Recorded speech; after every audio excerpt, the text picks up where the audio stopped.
நம்முடைய முன்னோர்கள் வாழ்ந்த குமரி கண்டத்திலேயே முருகன் அறியப்பட்டிருந்தான்.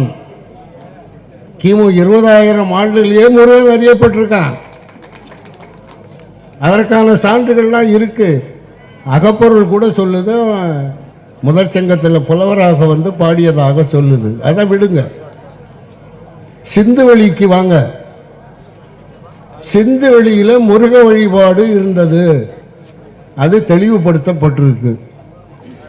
சிந்துவெளி நாகரிகம் எப்போ தமிழ்நாடு பாடநூலில் இப்போவும் பார்த்தீங்கன்னா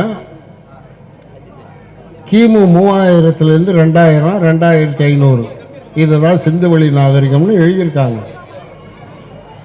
2002 முரளி மனோகர் ஜோஷி மனிதவள மேம்பாட்டுத்துறை அமைச்சராக இருந்தபோது சிந்துவெளி நாகரிகம் கிமு 7500 என்று அறிவித்திருக்கிறார். கெசட்டில் வந்திருக்கு, பேப்பரில் வந்திருக்கு. அப்போ ஒரு நிருபர் கேட்குறான், செய்தியாளர்,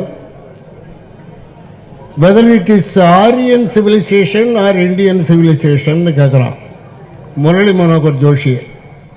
அவர் என்ன சொல்கிறாரு, இந்த Aryan civilisation or Dravidian civilisation கேட்குறான். அவர் இந்தியன் சிவிலைசேஷன் சொல்லிட்டு போயிடுறார். ஆக நான் எதுக்கு சொல்கிறேன்னா, 7500 என்று மைய அரசே உறுதிப்படுத்திட்டுது. அதற்கு பிறகு போன ஆண்டு 2500 சிந்துவெளி நாகரிகம்னு இவங்க எழுதிட்டு இருக்காங்க. இது எல்லாம் மாணவர்களை வந்து வரலாற்று பார்வையிலிருந்து எப்படி திசை திருப்பி கொண்டுகிட்டு போகிறாங்க பாருங்க. இது ஒரு பக்கம் இருக்கட்டும். 2012 இஸ்லாமாபாத் பல்கலைக்கழகத்தினுடைய 37 பேராசிரியர்கள் மொஹஞ்சதாரோவுக்கு 30 கிலோமீட்டர் மேற்கே உள்ள இடத்தை அகழ்வாய்வு செய்து சிந்துவெளி நாகரிகத்தினுடைய காலம் கிமு 9500க்கு முற்பட்டது என்று எழுதியிருக்கிறார்கள். 2004 நான் வெளியிட்ட சிந்துவெளி நாகரிகம் என்ற நூலில் சிந்துவெளி நாகரிகத்தினுடைய தொடக்க காலம் கிமு 12,000 ஆண்டு என்று நான் எழுதியிருக்கிறேன். அதை நெருங்கி வந்துகிட்டு இருக்கு.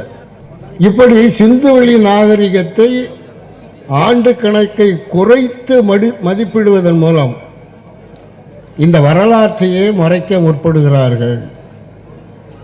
நான் கிட்டத்தட்ட ஒரு 1600 சமஸ்கிருத